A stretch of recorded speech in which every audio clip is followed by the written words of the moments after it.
Nicholas, What's up, Alex? how you feeling? Good. I put those glasses because I just beat the odds off. That's true. That's true. Man, it's been a few minutes since your fight. How do you feel about your performance? I feel great. I did exactly what I've been working a lot, extreme, and what I've been working with my coach and with my training parts. My main training partner was Julian Rosa, and he has a similar style and similar body. Like Julian is a very tall, 45 with very lanky arms and very aggressive, just like my opponent. And I knew that wouldn't be an easy task because this guy I fought, like when I watch his fight on Contender, everything looks perfect. We couldn't see nothing. We couldn't see any mistake in his fight on the White Contender Series, and I knew that he was supposed to be like a big star coming from Australia, and that's why I'm saying that I just beat the odds. Yeah, you were a big underdog. Like you said, he was talking a lot of trash on social media. So, did that give you more motivation to go in there? Of course, that gave me a lot of motivation, but I don't know if it was personal, but I saw a lot of things of. I saw when he got signed, he said something that when he has an opponent, his whole life goes around the guy, and he's trying to take as many years possible of the guy life. And I was like, damn, why, man? Everyone has family, and like I'm a very exciting fighter. I want to entertain people. I want to put in a nice performance. I want to put in wars and knock people out, but at the same time I don't want to hurt nobody. And also I saw that he said in social media that um, that's going to be a highlight. He'll finish, and I promise you guys, I'm going to show how violent I am. And I had to wear that shirt again that says, I am comfortable with violence. That's a shirt that my friend Vince Pichel likes to wear. Then I copy him, that crazy guy. How much pressure was on your shoulders coming into this fight, right? Your last fight was kind of controversial, and then you had lost your other fight. So, how much, what pressure was coming into this fight? In UFC, every fight it's a lot of pressure because UFC is the highest level of the sport, and we all know that in UFC you have to put in good performance, you have to win to keep your job, and yeah, it was always we have pressure, but pressure makes diamonds. And I want to ask you, what were the emotions like coming into this fight? Because you talk to anyone at Extreme Couture, and they always say Nicholas is one of the best fighters in that gym. Really? But Okay. you weren't showing up in the octagon Exactly. Yes. as much as you were in the gym, right? So, Exactly. was that kind of frustrating? Yeah, of course it was, and my coach even says that, brother, you didn't show not even half of all your skills you have, and I knew that. But I know my beginning in UFC was hard. My debut was Jim Miller, the guy who has the highest numbers of fighters and wins in the lightweight division, which is the hardest division in the whole sport. And I saw Jim Miller at the wins, and I say, brother. I'm fighting a debut guy, just like when we fought. I'm gonna do the same thing you did to me. I'm gonna use the experience, and that's what I did. I used my experience, and I did welcome Tom Nolan to UFC. And he's a great fighter. Like I said, when I watch his fight, everything looks perfect. He's undefeated, and he has a nice like body type. He's crazy, 6'3", and has his body type is kind of like Sanhagen, and I see like he's so confident that he says that he's gonna be UFC champion, and he can do it because he's a very young guy. He's 23 years old, and even I think that was disrespectful. The things he said about me, he's young too. Like when I was that young, I did things like that too, and I had to learn, and that's how we learn in life.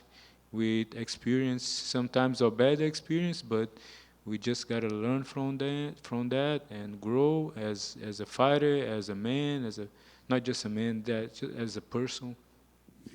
It was a quick turnaround. So are you trying to turn around quick again? Maybe fight on that Atlantic City card.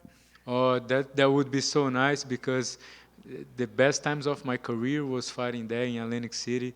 Yeah, my best fights used to be in Atlantic City. So yeah, that's a good idea.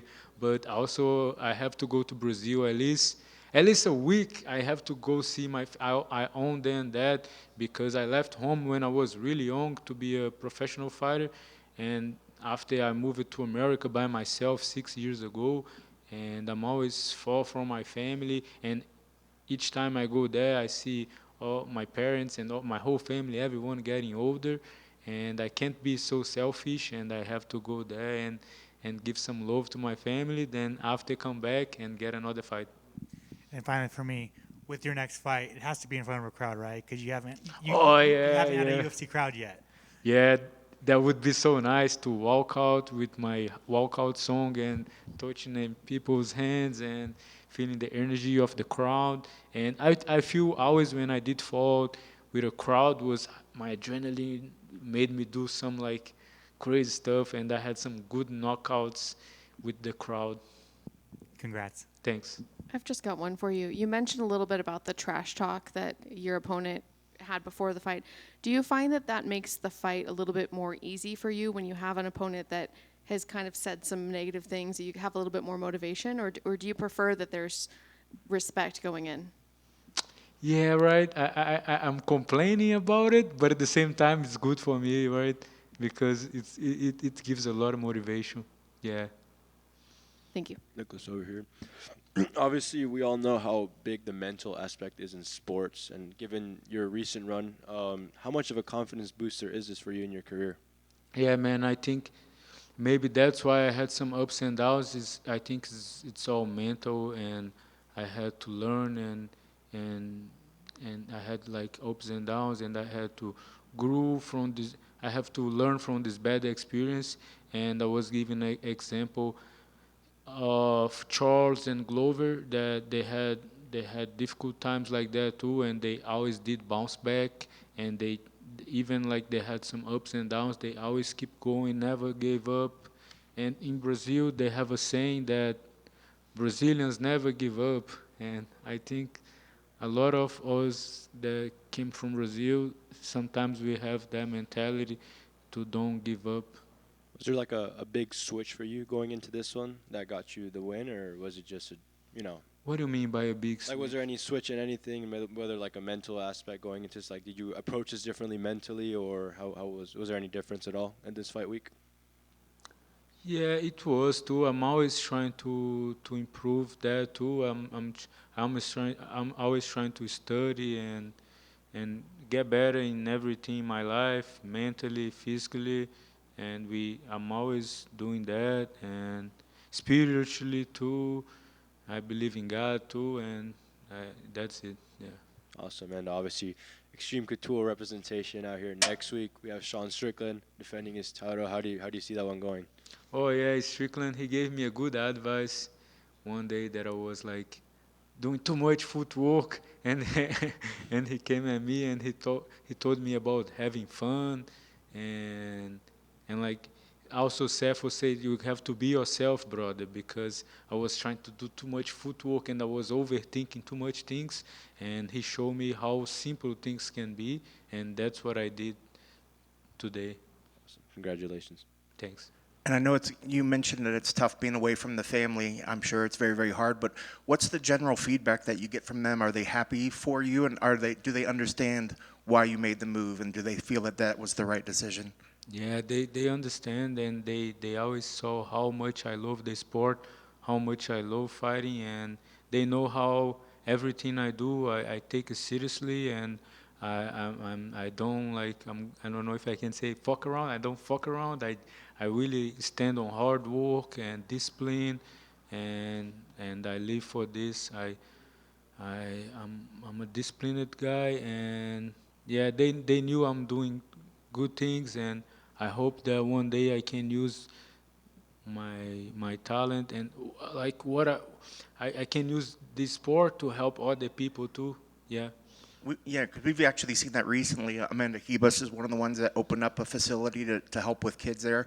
So you're hoping to be able to take something and improve the lives of Brazilians back home? Is that what you're saying? Yeah, of course, Brazil and in America too. I live in America.